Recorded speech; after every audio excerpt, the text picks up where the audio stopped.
प्रीति की बुआ शोभा दिल्ली में रहती थी। प्रीति के पिता धनराज चाहते थे कि प्रीति अपने कॉलेज की पढ़ाई शहर में अपनी बुआ के घर रहकर ही पूरी करे। प्रीति, तुम्हारी बुआ ने सोनिया के कॉलेज में बात कर ली है। तुम अपना सारा सामान पैक कर लो, कल सुबह की तुम्हारी बस है। प्रीति, शोभा दीदी बहुत अच्छे स्वभाव की हैं, वो तुम्हारा पूरा ध्यान रखेंगी। अगले दिन प्रीति अपनी बुआ के घर दिल्ली आ जाती है। सोनिया शोभा से कहती है, मम्मी आपको मेरा ही कॉलेज मिला था इस गांव की गवार के एडमिशन के लिए। सोनिया धीरे बोलो, प्रीति बाहर ही है और वो तुम्हारे मामा जी की बेटी है। भूलो मत, तुम्हारी माँ भी एक गांव से ही शादी करके शहर आई थी। मम्मी आप जो भी बोलो पर मुझे इस गांव वाली से दूर ही रखना, वरना मेरा स्टेटस भी खराब हो जाएगा। पता नहीं, लग रहा है इसके आने से घर में गोबर जैसी बदबू आ रही है। मैं जरा नहा कर आती हूँ। प्रीति सोनिया के कमरे से आती आवाजों को सुन तो रही थी, पर अपनी बुआ के निर्मल स्वभाव के कारण वो उस वक्त चुप रही। अगले दिन प्रीति कॉलेज जाने के लिए तैयार होती है। तुम ये देसी सलवार कमीज में कॉलेज जाओगी? पर गांव में तो मैं यही सलवार सूट ही पहनती हूँ और मैं यही लेकर आई हूँ। नहीं नहीं प्रीति, ये अच्छा है जो भी तुमने पहना है। सोनिया को तो फिजूल में मजाक करने की आदत है। वैसे मैंने ड्राइवर को बोल दिया है, तुम सोनिया के साथ ही कॉलेज चली जाओ। सोनिया, प्रीति का कॉलेज में पहला दिन है, इसका ख्याल रखना। सोनिया मुंह बनाती हुई गाड़ी में जाकर बैठ जाती है। प्रीति भी उसके साथ चुपचाप गाड़ी में बैठ जाती है। पूरे रास्ते प्रीति सोनिया से बात करने की कोशिश कर रही थी, पर सोनिया बार बार अपने मेकअप में और अपनी सेल्फी लेने में ही व्यस्त रही। सोनिया कॉलेज आने से थोड़ी देर पहले ही ड्राइवर को गाड़ी रोकने के लिए कहती है, ड्राइवर गाड़ी रोको, प्रीति गाड़ी से नीचे उतरो। पर सोनिया मैडम, आपका कॉलेज तो अभी थोड़ा आगे है। ड्राइवर, तुमसे जितना कहा जा रहा है उतना सुना करो। और प्रीति, तुम यहाँ से कॉलेज अकेले जाओगी पैदल। मैं नहीं चाहती कि मेरी फ्रेंड्स तुम जैसी गांव की गवार को मेरे साथ गाड़ी से उतरते हुए देखें। सोनिया प्रीति को गाड़ी से उतार देती है और गाड़ी आगे चली जाती है। प्रीति अकेली सड़क पर पैदल ही कॉलेज तक पहुंचती है। वो सोनिया के पास जाती है। सोनिया, सोनिया सुनो तो। सोनिया, वो सलवार कमीज वाली लड़की तुम्हें आवाज दे रही है। पायल, तू कैंटीन में मेरा वेट कर, मैं थोड़ी देर में आती हूँ।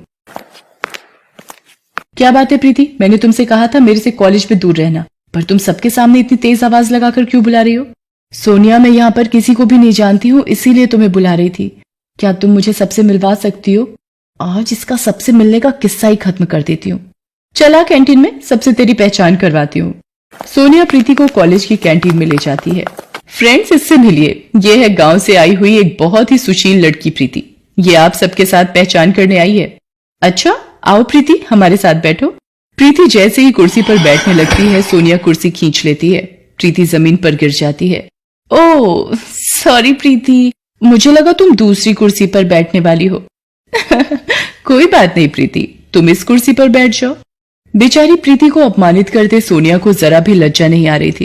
कॉलेज के सभी लड़के लड़कियां प्रीति पर हंसने लगते हैं। सोनिया प्रीति को रोजाना ही परेशान करती रहती थी। कॉलेज में ही सोनिया का एक दोस्त था मोहित, वो भी बहुत ही बिगड़ा हुआ लड़का था। एक दिन, सोनिया, आज शाम की पार्टी में क्लब आ रही हो ना? देखो कोई बहाना नहीं चलेगा, आज मेरा जन्मदिन है और तुम बिल्कुल मना नहीं कर सकती हो। हाँ मोहित, तुम मेरे बेस्ट फ्रेंड हो, मैं तुम्हारे जन्मदिन की पार्टी में जरूर आऊंगी। सोनिया मोहित की बर्थडे पार्टी में जाने के लिए तैयार होने लगती है। सोनिया, प्रीति को भी अपने साथ लेती जाओ। जब से वो शहर आई है एक बार भी कहीं घूमने नहीं गई और मैं तुम्हारा नो नहीं सुनूंगी। ओके मम्मी, पर इसे बोल देना अपने सलवार सूट में ना जाए, कोई जीन्स और कुर्ती पहन ले। प्रीति भी सोनिया के साथ क्लब की पार्टी में चली जाती है। सोनिया प्रीति को एक टेबल पर बिठाकर मोहित और उसके दोस्तों के बीच चली जाती है। Hello Sonia, thank you so much, तुम मेरी पार्टी में आ गई, मानो 4 चांद लग गए। आओ डीजे पे डांस करते हैं। सोनिया मोहित और उसके दोस्तों के साथ डीजे पर डांस में व्यस्त हो जाती है। प्रीति पानी लेने के लिए काउंटर पर जाती है। तभी, कितनी गोलियां डाली हैं ड्रिंक में? बेफिक्र रहो, इतनी गोलियां डाल दी हैं कि सोनिया को सुबह तक होश नहीं आएगा। ये लोग सोनिया के बारे में क्या बात कर रहे हैं? उसे क्या पिलाने वाले हैं? मुझे सोनिया को बताना ही होगा, ये जरूर सोनिया के साथ कुछ गलत करने वाले हैं। मोहित सोनिया के लिए ड्रिंक लेकर जाता है। प्रीति सोनिया से कहती है, सोनिया, इन्होंने इस पानी में कुछ मिलाया है, तुम इसे मत पीना। ये क्या बकवास कर रही हो? सोनिया, ये लड़की कौन है? कॉलेज में भी ये मेरे साथ चिपकने की कोशिश कर रही थी, मैंने इसे भाव नहीं दिया तो अब ये तुम्हें मेरे खिलाफ भड़का रही है। बिल्कुल गांव की गवार लड़की है ये। तुम इसे मेरे बर्थडे की पार्टी में ले आई हो और ये सारा मजा किरकिरा कर रही है। मेरे से बहुत बड़ी गलती हो गई जो मैं तुम्हें अपने साथ इस पार्टी में ले आई। अभी के अभी ऑटो करो और यहाँ से रफा दफा हो जाओ। इस पार्टी में मुझे तुम्हारी शक्ल ना दिख जाए। गार्ड, इस लड़की को गेट से बाहर कर दो।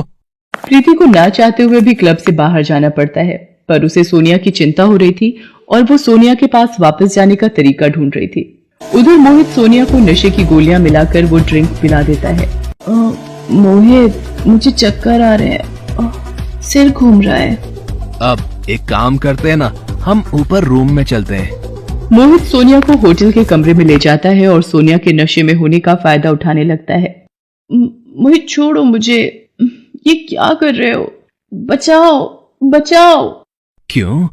कॉलेज में तो बड़ा स्टाइल मारती रहती हो, अब शर्माने का नाटक क्यों? मैं ही तो हूँ तुम्हारा बेस्ट फ्रेंड, मुझसे क्या शर्माना। तभी दरवाजा पीटने की आवाज आने लगती है। सोनिया किसी तरह दरवाजा खोलने में कामयाब हो जाती है। प्रीति तू? मैंने तो। सोनिया बेहोशी की हालत में थी। इतनी देर में शोभा भी होटल पहुंच जाती है। प्रीति ने शोभा को फोन कर दिया था और सारी बात बता दी थी। शोभा ने मैनेजर से फोन पर बात की और प्रीति को अंदर आने की इजाजत मिली। सर, इसी लड़के ने सोनिया को नशे वाला पानी पिलाया था। गार्ड, पकड़ लो इस लड़के को, हमारे होटल का नाम खराब करता है। तुझे तो मैं पुलिस के हवाले करूंगा। इंस्पेक्टर साहब, इस लड़के को यहां से ले जाइए। बड़े घर के बिगड़े साहबजादे हैं ये, जेल की हवा भी खानी जरूरी है। शोभा प्रीति के साथ सोनिया को घर ले आती है। अगली सुबह। प्रीति, मुझे माफ कर दो, मैंने हमेशा तुम्हारा अपमान किया। तुम गांव से आई हो ये कहकर हमेशा तुम्हारा मजाक बनाया, पर कल तुमने मेरी इज्जत बचाकर मेरे ऊपर बहुत बड़ा एहसान किया है। मुझे अपनी गलती का एहसास है। क्या तुम अपनी बहन को माफ कर दोगी? हाँ, एक शर्त पर माफ कर सकती हूँ। कॉलेज की कैंटीन का समोसा मुझे अपने हाथों से खिलाओगी? उस दिन के बाद से सोनिया का स्वभाव प्रीति के लिए बिल्कुल बदल जाता है। शोभा भी ये सब देखकर बहुत खुश होती है। शहर की छोरी, गांव की गोरी एक दूसरे के दिल में प्यार की जगह बना लेती हैं।